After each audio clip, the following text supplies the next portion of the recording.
मैं गोंडा जनपद की मीडिया और फैजाबाद अयोध्या की मीडिया को धन्यवाद करता हूं कि आप लोग समय निकाल करके इस कार्यक्रम में पधारे।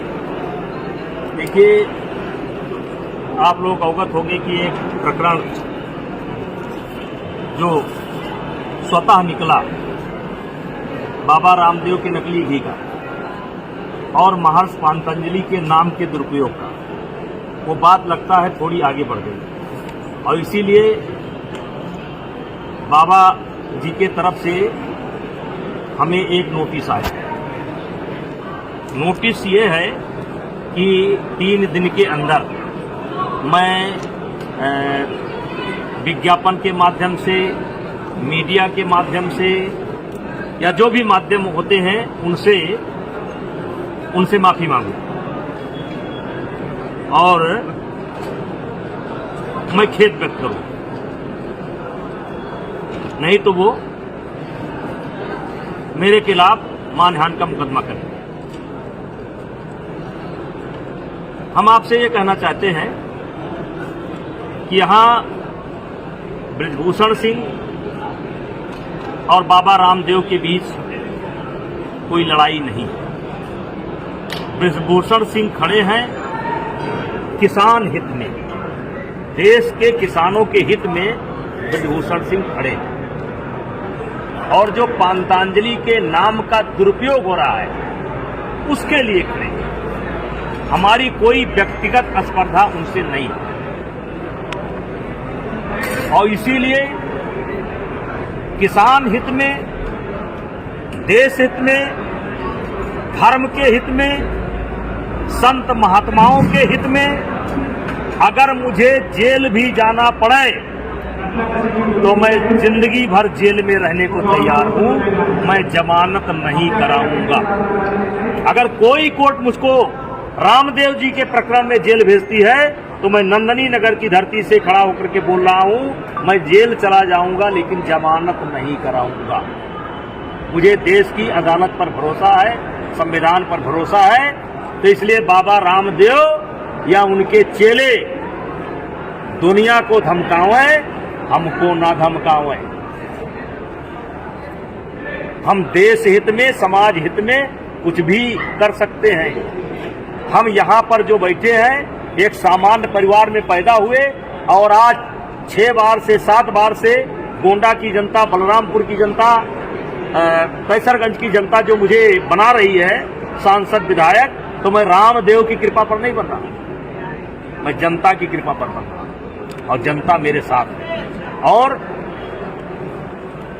एक चीज मैंने ये तय किया है कि शीघ्र ही महर्षि पातंजलि के जन्मभूमि पर पूरे देश के संतों का वो एक आह्वान करूंगा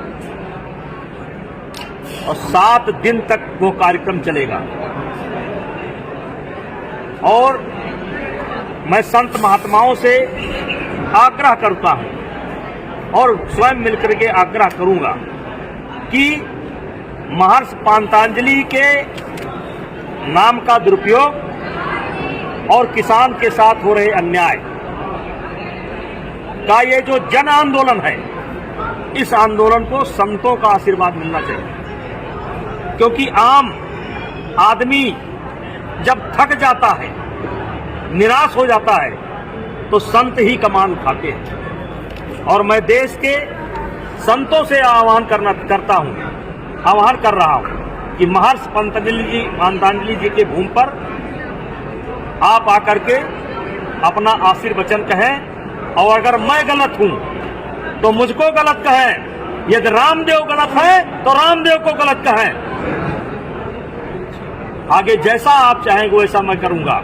ये आंदोलन मैं अब देश के संतों को और देश के आम नागरिकों को समर्पित करता हूं, देश की जनता को समर्पित करता हूं। केवल रामदेव ही नहीं है, रामदेव के चेले बैठे हैं, हर कस्बे में बैठे हैं। कानपुर से बनी हुई मिठाई गोरखपुर तक सप्लाई होती है, 100 रुपया किलो सवेरे सवेरे रख दी जाती है।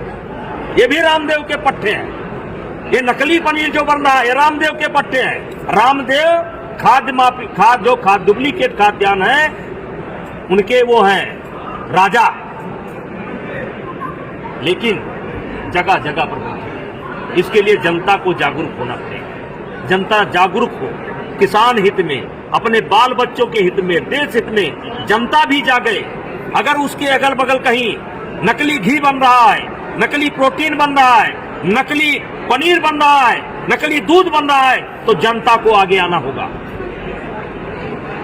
और जनता जब आगे आएगी तो ये जो गौ पालन से हमारा मोह भंग हुआ है, गाय पालन से हमारा मोह भंग हुआ है, भैंस पालन से हमारा मोह भंग हुआ है, ये मोह फिर वापस आएगा।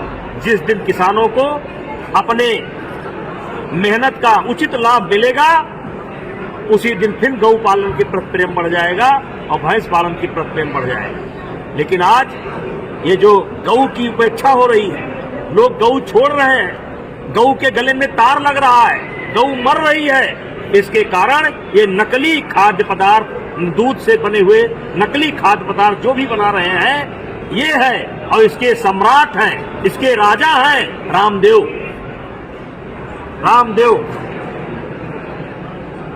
इसलिए मैं सरकार से मांग करता हूं, चाहे भारत सरकार हो, चाहे उत्तर प्रदेश की सरकार हो, चाहे उत्तराखंड की सरकार हो, सबसे मांग करता हूं कि आप इस पर पाबंदी करें, इसको देखें। सर, उत्तराखंड सरकार ने और भारतीय सेना ने भी इनके कई सामानों पर प्रतिबंध लगा रखा है, फिर भी ये मार्केट में बिक रहे हैं और वहां नहीं चल रहे। देखिए, ये मैंने जो आपको दिया है इसमें बहुत कुछ है। जैसे इन्होंने एलोपैथिक पद्धति पर सवाल उठा दिया है, कोरोना की दवाई बना दी। इन्होंने छोड़ा किसको है? डॉक्टरों ने नहीं छोड़ा, एलोपैथिक पद्धति को नहीं छोड़ा, और फिर एलोपैथिक के शरण में जा रहे हैं। क्योंकि मेरे पास समय कम है, इसलिए मैंने आपको विस्तार से दिया है, और इसीलिए दिया है कि इसको सब छापिए। सेना में पतंजलि के उत्पाद पर बैन, कतर ने पतंजलि के आयात को रोका, थाईलैंड में पतंजलि के सामान पर लगाया बैन, सिंगापुर में पतंजलि के सामानों पर लगा बैन। नाक में सरसों का तेल डालो, कोरोना से दूरी, फिर बनाया कोरोनिल, फिर बनाया मैगी। पहले कहते थे मैगी और फूड खाने से गंभीर बीमारी होती है, फिर खुद ही वही बेचने लगे। एक बड़ा आरोप ये लगा है कि ये दूसरे के उत्पादों पर अपना ब्रांड लगाकर बेच रहे हैं। बहुत, ये सत्य है, ये सत्य है। ये ज्यादातर जैसे बिस्कुट वगैरह, शहद वगैरह, ये तमाम सामान ये केवल मतलब जिसको क्या कहते हैं, मार्केटिंग नहीं, जजिया कर कह लीजिए, जैसे जजिया कर कह लीजिए। अब इनका इतना बड़ा नाम हो गया है कि आपको सामान बेचना है, आप इनका मुहर लगवा लीजिए और आमदनी का बहुत बड़ा भाग ये ले लेंगे, तो इसी को तो जजिया कर कहते हैं। सांसद जी, मोहर जो लगा रहे हैं वो तो हमारे आपके यहाँ के पूर्वज जो महर्षि पतंजलि जी हैं, उनका नाम का दोहन कर रहे हैं, और उसके बाद में भी आपसे इतना विरोध क्यों कर रहे हैं? नहीं, मैं जो है, देखिए, मेरा कोई विरोध नहीं है।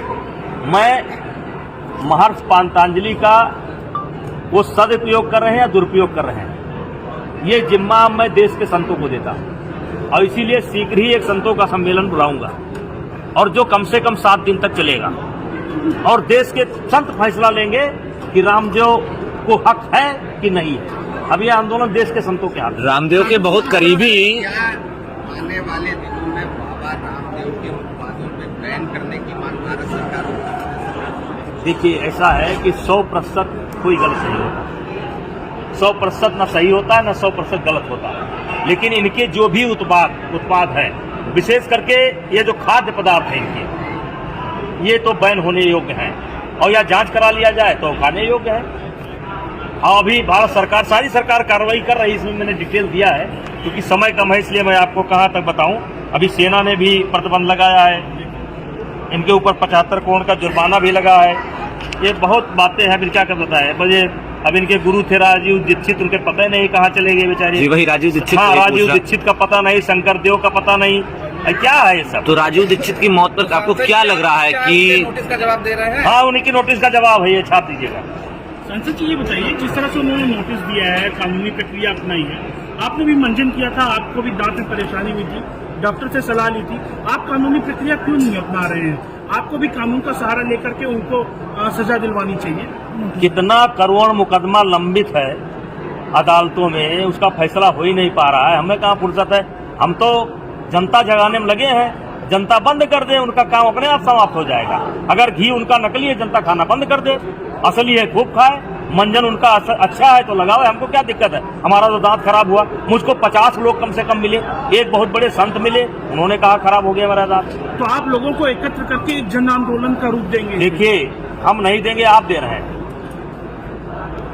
इसमें मीडिया का बहुत बड़ा सहयोग है, क्योंकि मैं जब बोला था अगर मीडिया न होती तो ये बात देश के कोने कोने तक न पहुंचती। अब मैं संतों का आह्वान करूंगा, वहीं पर मंदिर बनाने का भी विचार विमर्श हो जाएगा, कैसा मंदिर बनेगा, कैसा सुंदर बने, कैसा बने देख लिया जाएगा।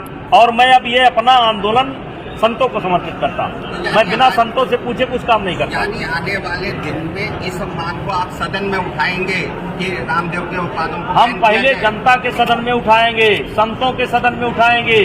संत जब अपने मुंह से कोई बात कहेंगे तो उसका बहुत बड़ा जोर होता है।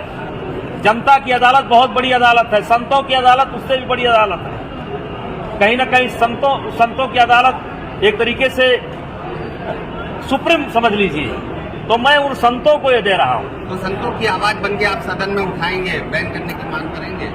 आप मुझे फंसा रहे हैं। अभी मेरा पहला कार्यक्रम है, जब तक मैं संतों का आशीर्वाद नहीं ले लूंगा तब तक मैं कोई काम राजीव दीक्षित का जिक्र आपने किया है, तो राजीव दीक्षित की मौत पर आपको क्या लग रहा है? नेता ने उनको नया नाम दिया लाला रामदेव। अरे उनके बड़े नाम पड़ेंगे, बड़े नाम पड़ेंगे अभी। सांसद जी, आपने राजीव दीक्षित का जिक्र किया है, तो राजीव दीक्षित की मौत पर आपको क्या लग रहा है? क्योंकि बाबा रामदेव के वो बहुत करीबी थे और उनकी मौत पर देश को संदेह है, क्योंकि पोस्टमार्टम नहीं होने दिया था, और उसके पहले गुरुजी शंकरदेव तो लापता है अभी तक। जी, ये भी चर्चा का विषय है, ये भी चर्चा का विषय। हमारा कोई आरोप नहीं है, लेकिन चर्चा का विषय है। ये लड़ाई कब तक चलेगी? ये संघर्ष आपका कब तक चलेगा? कब तक चलेगा? क्या आपको लगता है 10-5 दिन में समाप्त होने वाला है? क्या आपको लगता है कि 10-5 दिन में समाप्त होने वाला है? अभी हमारे कार्यक्रम चल रहे हैं, अभी जन जागरण का कार्यक्रम चल रहा है। इसके बाद जो हम संतों का आह्वान करेंगे, फिर संत लोग अपना वो करेंगे, फिर संत रचना रचेंगे, तो आंदोलन चलेगा।